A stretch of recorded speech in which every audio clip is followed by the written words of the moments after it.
So, we are back and on the road again. I just can't wait to get on the road again. My true love is making music with my friend.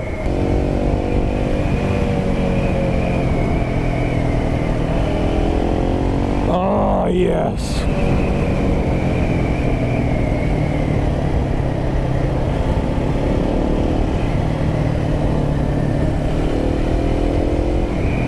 Fuck yes. Wow. Fucking wow.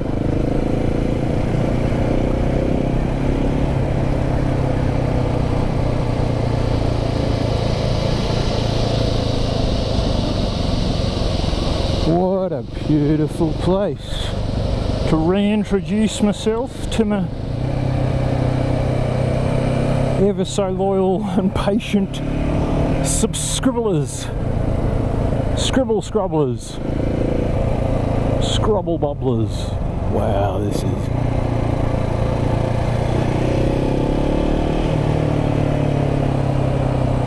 just incredible.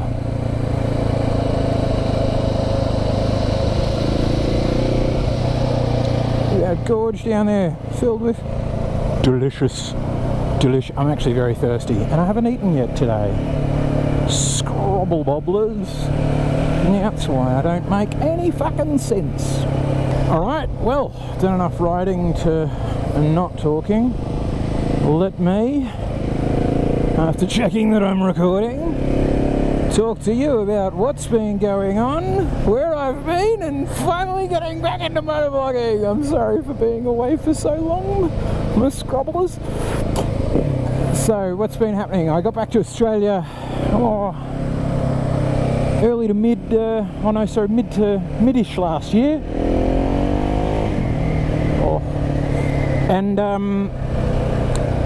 before that even I'd stopped uploading. I was just, work schedule was getting crazy and I was like, oh, I don't know if I've got time for it. But I started to like really miss the creativity of shooting and collating and sharing, and goodness gracious, look at this nature. As I go and pump my CO2 into it.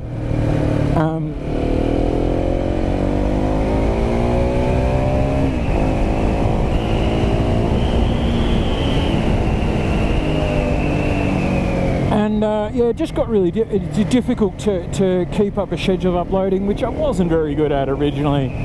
But I'm back here now. I moved back to Australia, given up the BMW, just sold Crofophiline, the CRF. You'll still see some videos of them because I got a shit ton of footage I got to get through.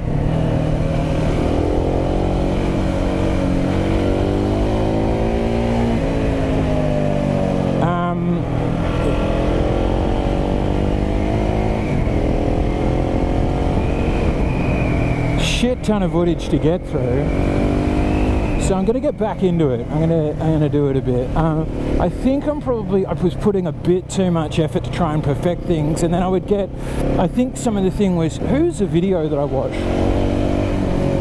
Didn't need to go down a gear then.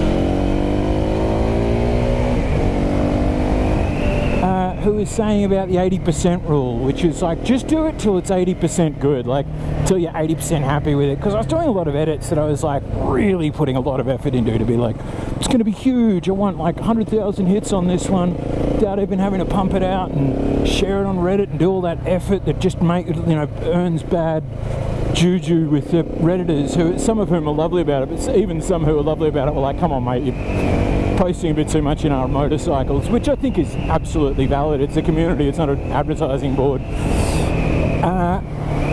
Goodness, more nature, more rocks, I don't know, something about rocks and trees makes it look very nice. And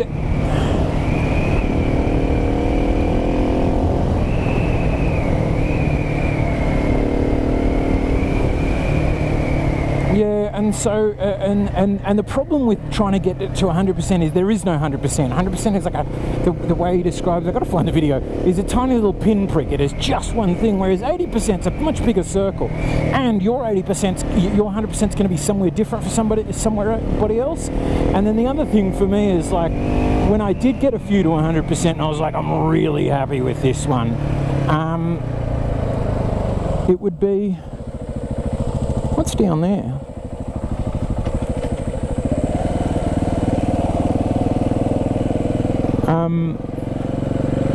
It would be like really disheartening if the video doesn't do that well. People are just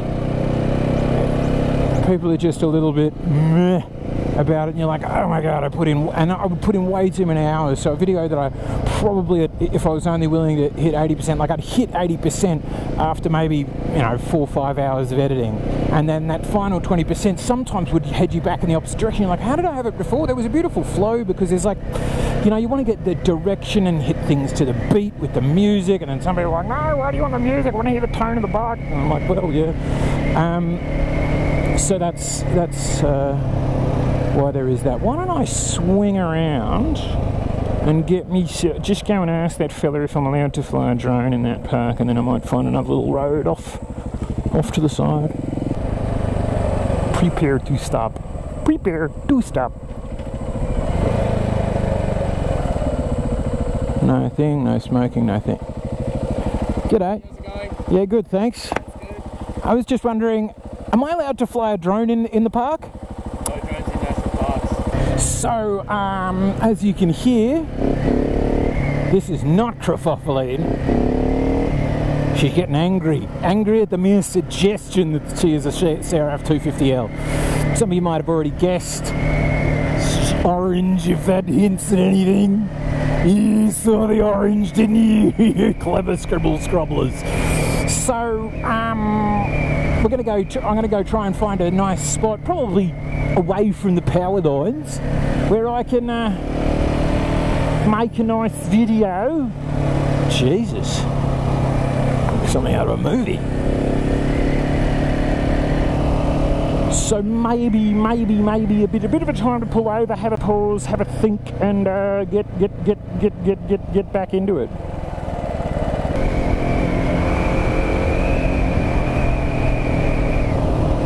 Oh no, not an 8-kilometre winding road. That sounds terrible.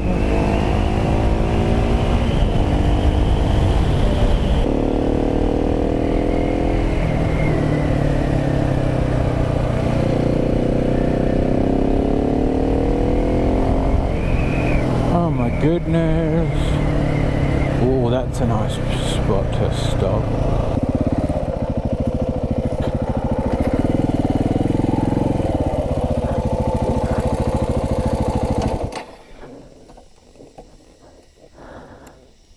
Oh.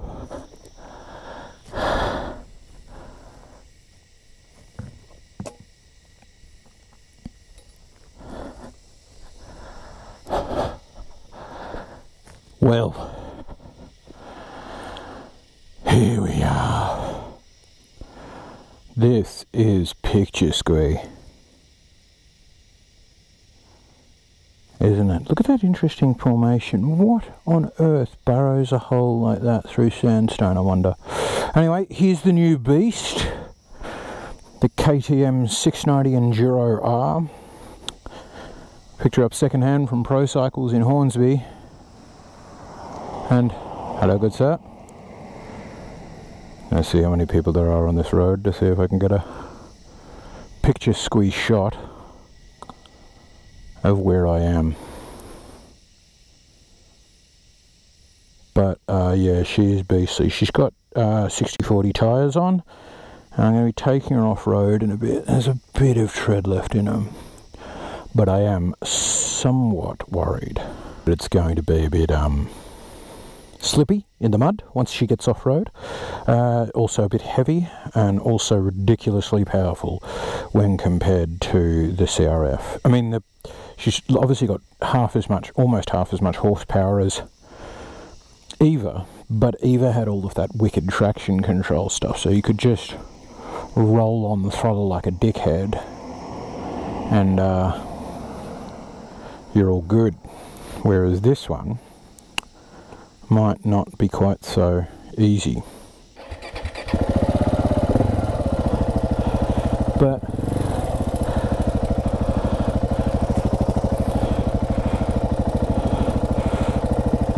nervous about this tiny little bit of downhill. Handles it beautifully. Suddenly just had a brain fart about which side of the road I'm meant to be on. Bit weird, bit weird. So that's the introduction to the bike. So the KTM 690R, some of also what I guess I should do is explain the process of getting it. Like I said, I got the Honda Shadow 750. It was like, you know, I had an old chopperish bike before long ago, and I loved that, but Shadow just wasn't for me. I was just like, I took it for a test ride, but I just hadn't been on two wheels in months, and so a little bit like some other things in life, might have been inclined to enjoy it a bit more than I otherwise might have, had I been a bit less strung out, if you know what I'm trying to liken the riding of the bikes to. So then I brought the CRF down from the farm. She was beaten to shit on the farm, had some pretty bad dings in her, so sold her. And then was considering this or a DR650, which I know are bikes in totally separate classes, but there are a few stipulations or things that I wanted. I wanted to be able to carry weight, because I want to be able to go do some off-roading, learn a bit, you know, develop my skill at that, more technical stuff. And I know they're not neither of those the bikes for it, and the CRF absolutely was, but I also wanted to be able to do the 550 kilometre ride to the farm with a girlfriend on the back, and the girlfriend and the bags and the weight, which wasn't going to work on a CRF. Be a bit gutless on the highways and be a bit hard on her suspension, and so then I was like, well, do I have two bikes? I've already got three bikes. So then, whoo, this is steep. So then just made the decision, well, with a lot of guidance and encouragement from the girlfriend, made the decision to sell the CRF, sell the Honda Shadow 750, and just stick with the... I feel weird when I talk, when I'm going quietly past people. Okay, this goes absolutely nowhere, I see.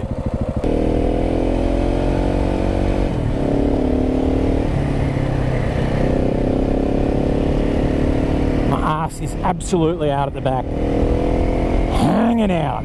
Got a plumber's crack for days. So then I was looking for dual sports. DRZ 400 was also a consideration, but again, weak subframe at the back means no pillions. I could have got like a DRZ SM, and then I would have had to bastardize it back into a dirt bike. It's just like, it was consideration after consideration, and then came down to the DR650 or this, and then I was like, do I want to be modding a bike for months to get it to be what I want it to be when I'm living in the middle of the city, don't have a workshop, don't really fully 100% know what I'm doing with that stuff, and could be liable to bust it just as much as I fix it. Oh yes. By modding it, as was the way when I did it to my old Enfield. It was like every modification I made on that was like 2 steps forward, 1 step back. It was like, great, now the tank works, but now it's the charge port is not, that you added before, is not there, or kind of waggles on the tank, or it's crimped some electrics, or right, now we've got all that sorted. Good, great, okay, so that's my 2 step forward, 1 step back, and then we'll get a wide swing arm, or a different wide swing arm. I finally got it wide swing arm on the back. Could have just paid for a single-sided swing arm from Bardenci by now. It was just a bit much, really. Oh, running wide a little bit.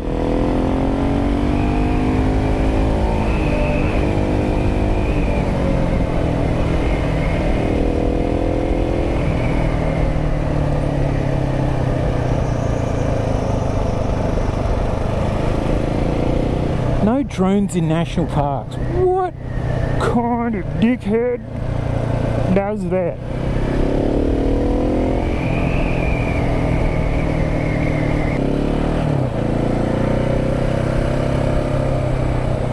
Holy smokes. This is one of the things about Australia. There's just this, I wouldn't call it untouched, but this beautiful nature all around, which is why I needed a bike that could go off-road, eh? Because the roads only cover the tiniest little bit of it. If you want to see more of the nature, well, don't go to national parks is one thing, but you gotta get off and onto the trails.